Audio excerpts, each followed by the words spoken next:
So earlier this month, we talked about how overworking doesn't necessarily make you a good teacher. Well, today we're going to be sharing why leaving at contract time makes you a better teacher and how to do it.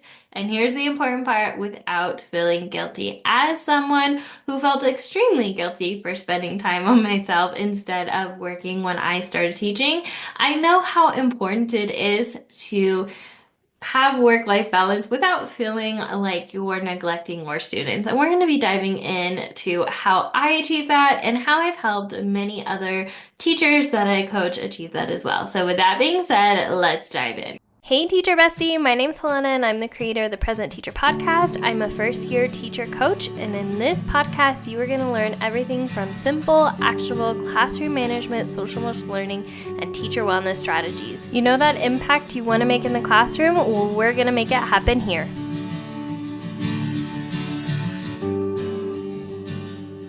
So, as we dive in, one of the first things we're going to talk about is why leaving at contract time makes you a better teacher. So, there are several different reasons why leaving at contract time can make you a better teacher. The first one is it prevents you from reaching burnout. Now, I shared a little bit about my journey when I started teaching. My co-kinder teacher shared how she saw one of our coworkers leaving at contract time every day and how she clearly didn't care about teaching as much as we did. And from that point on, I had ingrained in my brain somehow, some way, that to be a good teacher, you have to work hard. But when I followed that advice and that thought process, I reached burnout. I questioned whether or not I had what it takes to be a teacher. I wanted to quit by December, and I was completely mentally, emotionally, physically frazzled to the point where I just did not enjoy teaching anymore. And it was really sad because teaching was something I had wanted to do since I was 5 years old. And I had reached burnout essentially. I had anxiety, depression. It was not a good place to be. But when you decide that leaving on contract time makes you a better teacher, it helps prevent burnout because you're not working all those long hours. Instead, you're resting, you're enjoying life, you're having a personal life outside of teaching. And that's so extremely important to preventing burnout. The more you work and overwork yourself, that's something you can do, sure, short term, but the more you do it, the more you are taking from an empty cup and making it harder on yourself to show up with that passion and that fire that you originally have. So, that is one of the most important things is that it prevents burnout. It gives you that boundary to have your personal life and enjoy your personal life outside of teaching. The second thing is it helps you to be and teach in the moment. When I was overworking a ton, working a ton of hours, I wasn't thinking about my students when I was teaching them. I was thinking of the bazillion things I had to do after work, and I missed a lot of things. I missed when my students would get something wrong and that was a teaching moment. I missed sometimes when I was not meeting their emotional needs simply because I was so overworked. I wasn't able to be there in the moment. And that's the whole reason that I started the Present Teacher in the first place is I learned firsthand what it's like to be in the moment and to teach in the moment and how impactful it is for your students when you're able to show up in the moment and teach them and be there for them. So it's really important to have that figured out so you can be in the moment and reach them more deeply and make that impact even greater than you ever thought possible. The next thing is it improves work-life balance. When you leave at contract time, you are setting a boundary and allowing yourself to have a personal life outside of teaching, and overall, your health is just going to increase. You'll have more time to take care of your physical health. You have more time to prep healthy meals. You have more time for social life. There are so many reasons why leaving at contract time makes you a better teacher. It helps improve your work-life balance. It helps you show up more fully as a mom, as a spouse, as a dad, as parent, as a friend, as a just all the other hats you wear other than a teacher. And that is so incredibly important. Also, it enhances productivity. When you are able to do So here's a great example. When I often find myself overworking, it takes me so much longer to get something done. Whereas if I show up with my optimal energy, I'm on my A game, I feel good, I'm mentally in a great spot, my energy is high. It takes me a tenth of the time to accomplish that.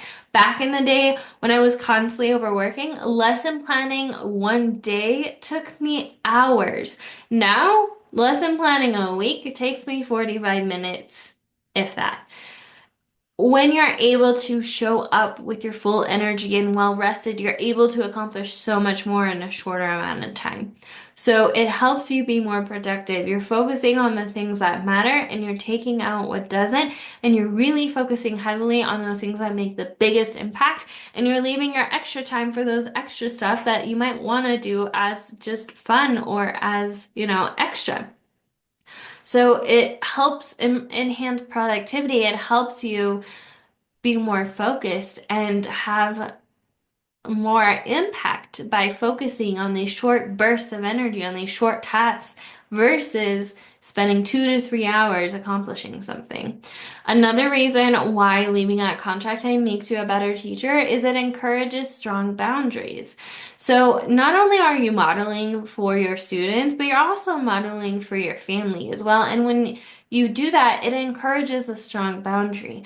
When you set a habit and a boundary, hey, I'm leaving at contract time for 3:15 p.m. every day for 30 days or for 6 months because I know that in order to be a good mom, a good person, to feel loved, to feel inspired, to feel powerful, to be an impactful teacher, I get to be well rested. I get to love my life outside of teaching.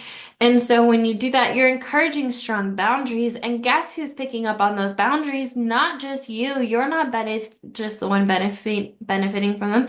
Other teachers in your building. I had this experience where I was consistently leaving at contract time, and I had teachers in the building stop and ask me how I was doing it. And I helped them create systems in their lives to leave at contract time so they could be great mothers, grandmothers, fathers, grandparents, what have you, and enjoy their life outside of teaching.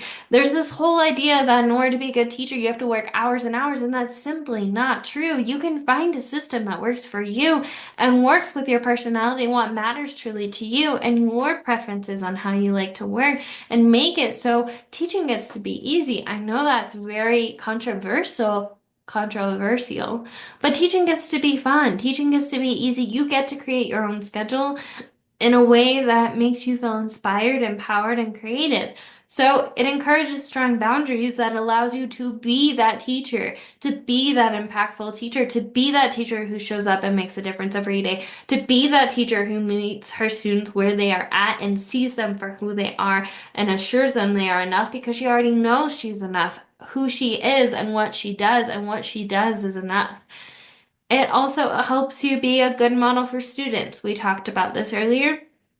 When you have strong work-life balance and you're creating the impact you are, your students are going to pick up on that. And they're going to say, "Hey, in a profession where you're supposed to work hard, my teacher has shown me it's possible. It's possible to make an impact. It's possible to go into this profession without burning myself out." And our kids need that. This profession needs that. This profession needs future generations to see from their teachers that it's possible. It's possible to love this profession. It's possible to have good boundaries with this profession. It's possible to make an impact without giving yourself up completely to it. It's possible. And when you're doing it, you're selfishly, yes, you're doing it for you, but you're benefiting so many other people when you show up and you decide. When you decide that I am worthy of having good work-life balance. I am worthy of showing my students what is possible. I am worthy for having good relationships with my family. I'm worthy of loving myself and enjoying my life outside of teaching. So it makes you a good model, again, not only for your students, your family as well. Another thing is it's a long-term teaching thinking. I know when I started, I wasn't even thinking about 10 years down the line. I was just trying to survive day by day. But when you take time and you invest in these systems and you figure out what works for you. Okay, here's the thing. Teaching is just one big chocolate chip cookie experiment. By that I mean you're just finding out how to make your own version of a perfect chocolate chip cookie. If you don't like that cookie, pick a different cookie. The reality is we're all winging it. We're taking inspiration from other teachers. All the only difference between you and those experienced teachers that have their things together is they've had more time. They've had more time to look at from other teachers what's working well for them and make it their own. That's all teaching is. It's taking creativity. It's a very creative profession where hey, this system looks cool. I like this, but I want to tweak this and I want to see if it works for me because it excites me. And that's all you're doing.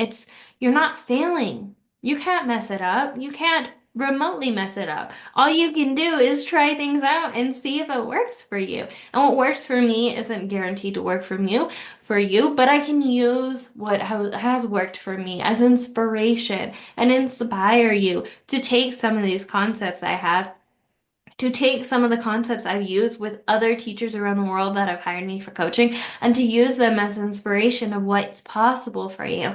And believe it, I believe in you. It's possible. So, long-term teaching. This is helping you in the long term. This is helping you become that experienced teacher. You one day are going to be that teacher who walks down that hallway, I swear, where another teacher asks you how you do it. It happened to me. It can happen to you. I love myself. I think I'm awesome, but I'm not that special. I'm a teacher who was on the brink of quitting my first year, said, you know what? I'm not ready to give up on this yet. I'm ready to find out what works for me. I gave it a year of saying, I can't mess it up. I'm going to experiment. I'm going to figure out what works for best for me. And I figured it out. I looked at what other teachers were using as inspiration. I used that. If things didn't feel right to me, I didn't use it anymore. If things made me excited, I tried them out. And when they didn't work, I didn't beat myself up for not making it or not being a good teacher because of it. It had no correlation on whether or not I was a good teacher. It was all adding up to who I am now and being the teacher I am now. And it's possible for you too. And when you take your teacher journey from this every decision decides whether or not I'm worthy as a teacher to every decision adds up to me 10 years down the line or 1 year down the line or 5 years down the line getting recognized for how awesome of a teacher I am from others because I knew I was from day one. I believed in myself. I tried things out and now I'm here. It's the difference between teachers who are constantly on a hamster wheels not finding fulfillment, not feeling desire in their life, not living a happy life to the teachers who have been doing this for 35 years and love it and retire. There's no right or wrong. It's what you want. What do you want? Which one do you want? You get to choose. And leaving at contract time allows you that freedom to leave at contract, to be that teacher who makes an impact for 30 years if you want to. So, another thing is more engaged teaching. I can't tell you how many times where like pushed myself through and I forced myself through things and my teaching was not the best. My students, they were not as engaged because I couldn't be as invested. I wasn't as emotionally excited about what I was teaching. I was just trying to get by. And how many of us know when we show up just trying to get by, what do our kids do? They make it worse. When we show up thinking we're having an amazing day, what happens? Our kids make it better. Our kids just amplify the energy we come in with. So if you come in exhausted, barely getting by, and your kids, your behaviors are going to rise because that's the energy they're picking up on. Whereas if you come in, you're well rested, you're on your A game, you're making an impact, you're doing it, you're making a difference, and you're excited to be here and you have that energy because you prioritize yourself, your kids are going to amplify that. They're going to feel that. The impact is going to be deeper. And I don't know how, like, I feel like I'm not doing a good job explaining it. I don't know how to put into words, but if I could just show you the difference I made as a teacher who was working herself to the ground because I was chasing society's definition of a good teacher. The impact I made was so shallow. Now, don't get me wrong. I don't hate myself for that. I don't regret it at all because it helped me become who I am and share my story. But I'm telling you, the impact I had back then was a fraction of what I had when I decided to take care of myself, when I decided I was worthy, when I decided to take care of myself, those moments, the impact I made was 10 times deeper. And that's what I want for you. I want you to be able to make that impact that you want to make because you're worth it. You're worthy of making that impact. And so when you're able to show up more engaged, your students are more engaged, the lessons go easier, and it all becomes easier. And that's what I want for you. So now that we talked about why leaving at contract time makes you a better teacher, let's start talking about how to do it without guilt. Now, there's guilt's a funny thing. And I'm not gonna lie, I'm not gonna sugarcoat it. My first couple years, I lived in a perpetual guilt state. I always felt guilty. Am I making the right decision? I was always second guessing myself. I always felt guilty, like this decision could make or break my relationship with my students or the impact or their learning. And that's not true. So the first thing is a shift of mindset. The shift of mindset is what is a good teacher to you? Forget what society says. Forget what you've seen online. Heck, forget what I've said. What is your definition of a good teacher? If you were to sit down and imagine it, what would that look like to you? Would she be coming in exhausted? Would she be coming in full of energy? Would she be coming in, putting herself last? Or would she be coming in confident in herself, showing her students what's possible? You get to paint that picture in your mind, start writing those things down on what makes a good teacher to you. And after you've done that, how does it benefit your students that you leave at contract time? How does it benefit your students that you leave at a consistent time and you're not overworking? Can you make a better impact? Are you able to teach them a little better during small groups? Are you able to see when they're having an emotional crisis or a social crisis and you're able to meet them where they're at? Are you able to model what the future of teaching can look like when you decide that you are worthy of setting boundaries despite what society says? How does that benefit your students? Are you showing future teachers what it's like? Are you creating a classroom of future teachers? Are you changing the world of education as we know it and teaching the profession in general and taking a stand and saying enough's enough? I love this profession. I refuse to let it go. So I'm willing to stand against the societal norm and do what it takes for me to want to stay in this profession long term and show my kids that it's possible to make it as a teacher. How does it benefit your students? And then after that, what are they learning by watching you? Even if they don't want to be teachers, what are they learning by watching you? Are they learning what work-life balance looks like? Are they learning how to say no? Are they learning how to set healthy boundaries? Are they learning how to live a life without guilt? Are they learning to live a life full of love? Are they learning to live a life full of love of learning? Are they learning to put your heart into your profession without putting your health into a profession? What are they learning? And then also, how does this help your students when they are adults?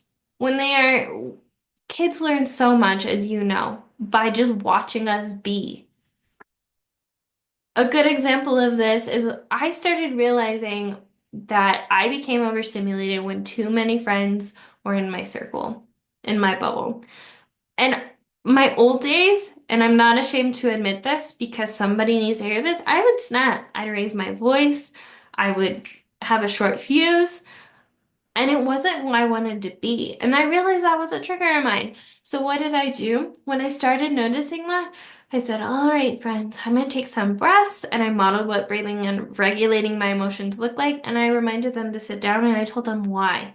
Hey, I need you to sit down and raise your hands because when all my friends are in my space with their hands in my face, I get really tight and I almost feel like I gotta snap because it's not safe for me, even though I know I am safe. My body doesn't like it.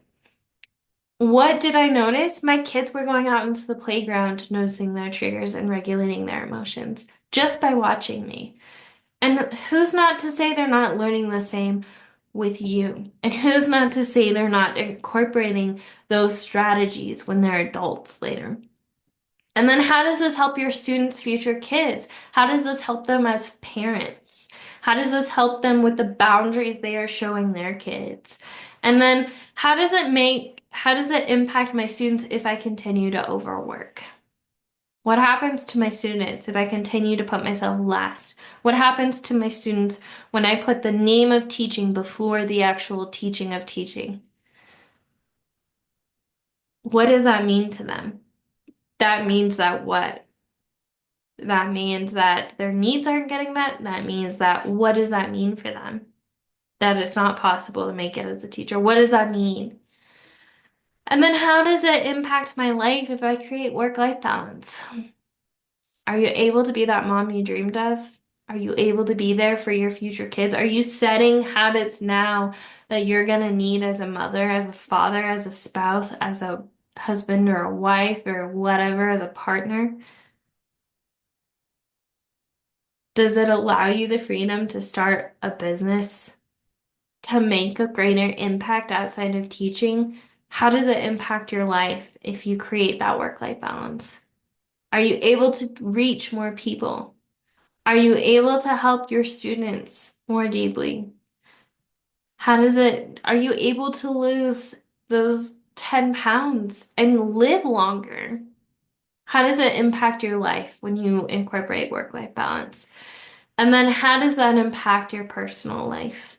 Your friends, your family, your hobbies, yourself? What does that mean? And what do my personal kids learn by watching me have work-life balance? Are they learning that in order to make money and to make an impact, you have to work hard?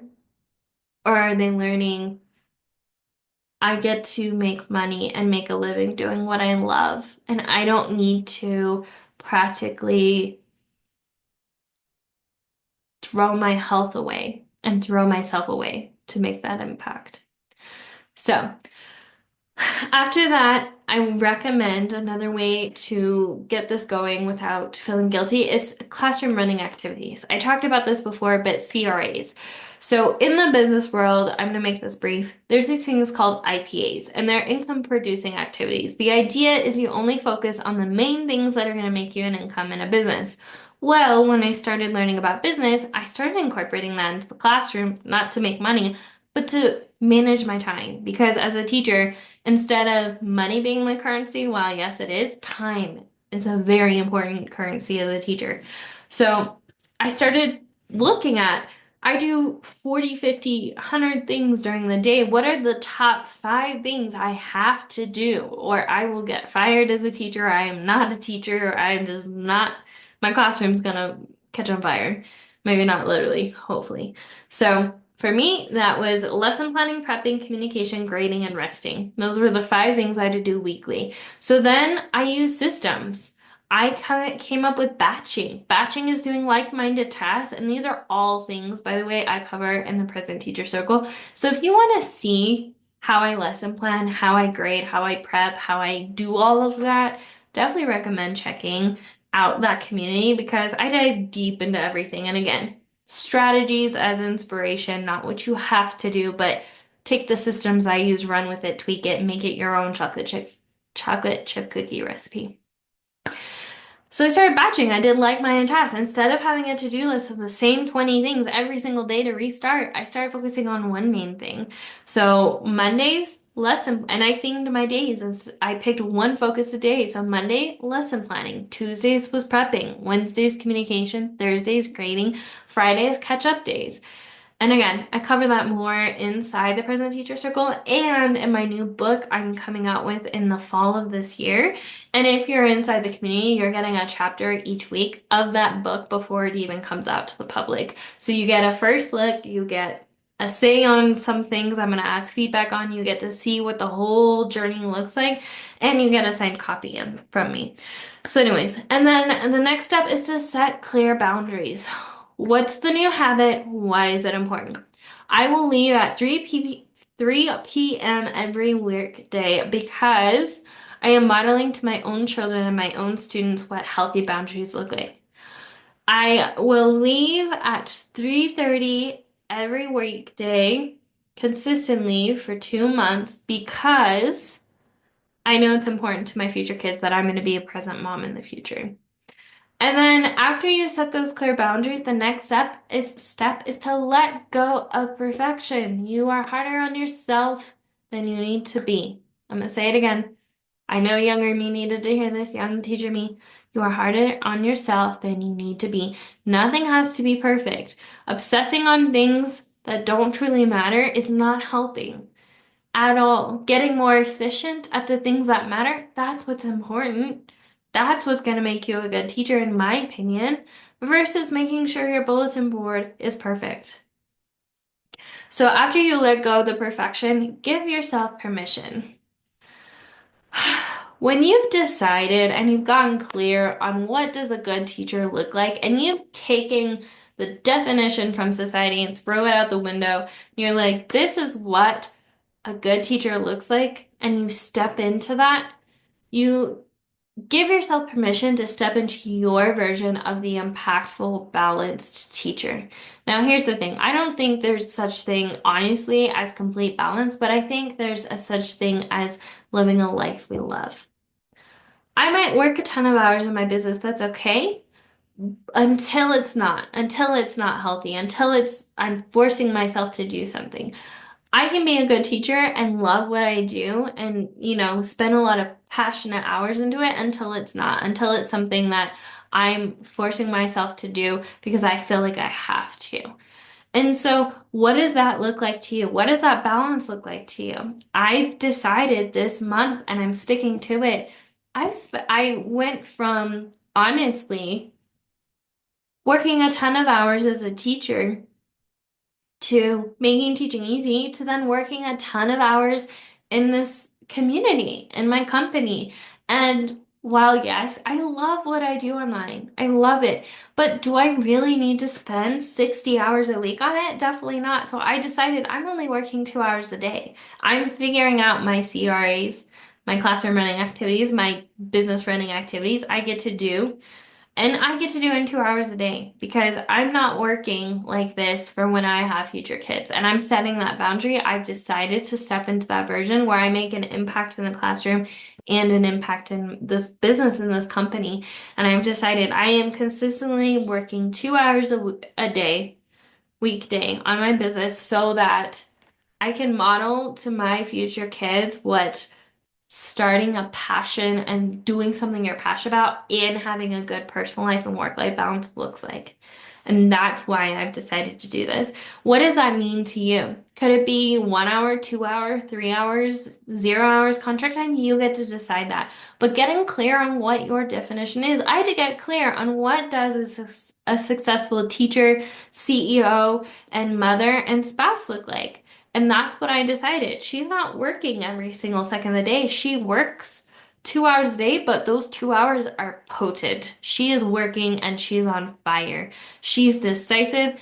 Everything she does packs a punch. It's on par every single time. She doesn't have to rework things and tweak things a million times. Sure, she experiments with things, but she's worthy and everything she's doing is adding up.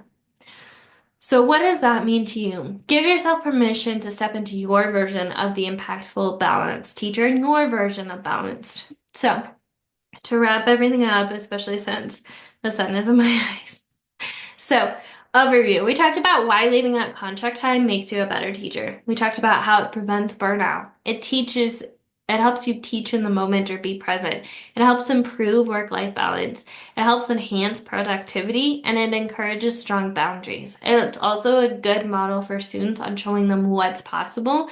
And it's also helping you in long-term teaching versus short-term teaching, getting burned out and leaving the profession. And it helps you have more engaged teaching. Then we talked about how to do it without guilt. In this, we talked about shifting your mindset from what society's definition of a good teacher is, and your definition of what a good teacher is. We talked about classroom running activities. What are the things you need to do that actually get your classroom running? We talked about using systems like batching and theming your days. We talked about setting clear boundaries. We talked about letting go of perfection and giving yourself permission. So, to wrap this up, if you found this helpful, make sure to subscribe to wherever you're tuning in from. And If you found this helpful, I definitely recommend checking out the Balanced Teacher 3-day event. This is a 3-day event where I dive deep, like this video or like this content, about how to attain and become and step into your version of the impactful balanced teacher. Again, it's a free 3-day event I'm hosting inside my private community. Replays are available, so make sure to go and click on the link. Even if it's already past when it's going live, don't worry about it. You can still go in and watch the replay. I really wanted to make sure this was accessible to those in the community who are really working on that work-life balance as a new teacher. Second thing I recommend you check out is the free prep guide. This is a guide where I show you how I maximize my prep by answering the top 10 questions I get about time management in your prep as a teacher, and I link to additional blog posts, podcasts, and YouTube videos. So if you want a deeper explanation and you kind of just want a list of the top videos, content that I have in general about this topic, it's in one spot. Because to be frank, I've been doing this a couple years. I got a lot of content now, so it can be hard to find things. So I found this a lot easier to just kind of direct people to what I'm creating and what I've created so far in one spot. Third thing is I highly recommend you check out the Present Teacher Circle and the book club. The Present Teacher Circle honestly came from coaching teachers who were looking for a work-life balance. They were new teachers who were like, I didn't know this is what teaching was. I don't know what I signed up for. Help.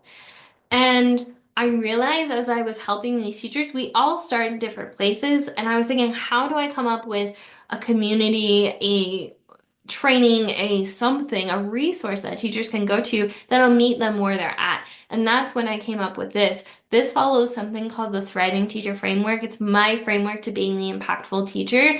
And there's different phases in it. So first there's the classroom management, we have lesson planning, we have communicate or lesson planning and prepping, we've got grading and data, communication, and then impact and boundary making and work-life balance.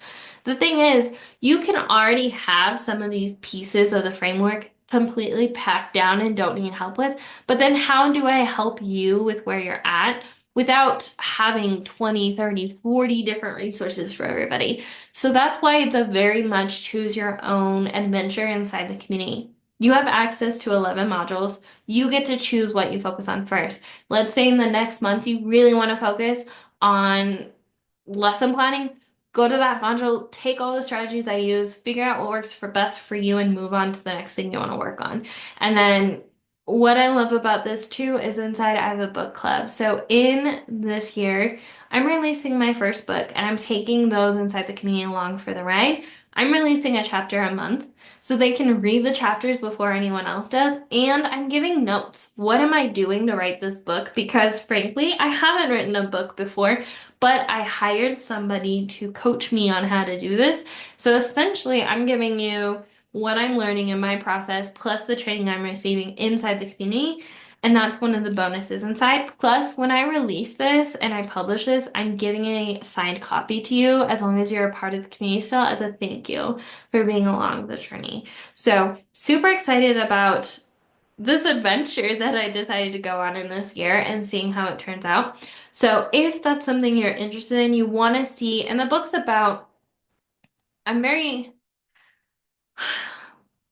to be honest, when I started this business and the present teacher, I was told don't talk too much about mindset.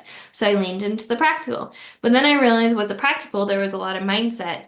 And I'm just naturally someone who shares both. I'm going to give you my heart and share my personal stories on what worked well and what failed. And I'm going to give you the strategy behind it. So it's both. I share stories, personal stories from my life and my teaching career, and then the lessons, the strategy. Here's stories about classroom management and how I epically failed sometimes and how everything went amazingly right for me and what that looked like for me. Here's the strategies I used. Take it, run with it, throw it out the window, whatever you want, use it as inspiration. So that's what the book is, and that's really what the content is. So you get both. And so that's why I created this community is I wanted a safe space for new and first year teachers, any age. It doesn't matter if you're 20, 70, I don't care, you're welcome in. I just love this part of the journey. I show you, hey, I know it's overwhelming, but it's going to be okay. here are some strategies I use and I've used with other teachers to create a system and that I love, that we love, that allow us to be that teacher. And I want that for you. And so really it's a place for inspiration. It's a place for community. And so I really love this resource I created because I feel like there's not enough resources out there for new and first year teachers. So I wanted to create something that encompasses everything that allows you to meet you where you're at. So make sure to check that out.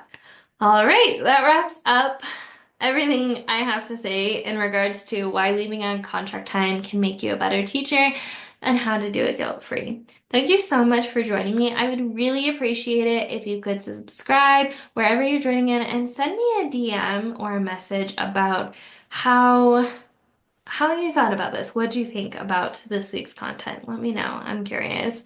As always, remember we're stronger together. I'll see you in the next one, Teacher Bestie. Bye. Thank you so much for joining me on today's episode. I hope that you were able to take away some value that will help you thrive inside and out of the classroom. It would mean the world to me if you could take 5 seconds right now and leave a review on this podcast. And if you found this podcast especially helpful, make sure to take a screenshot of this episode right now and tag me on your socials to let me know you're listening. As always, remember that we are stronger together. With all the love in the world, Helena, aka the Present Teacher. See you next time, Teacher Bestie.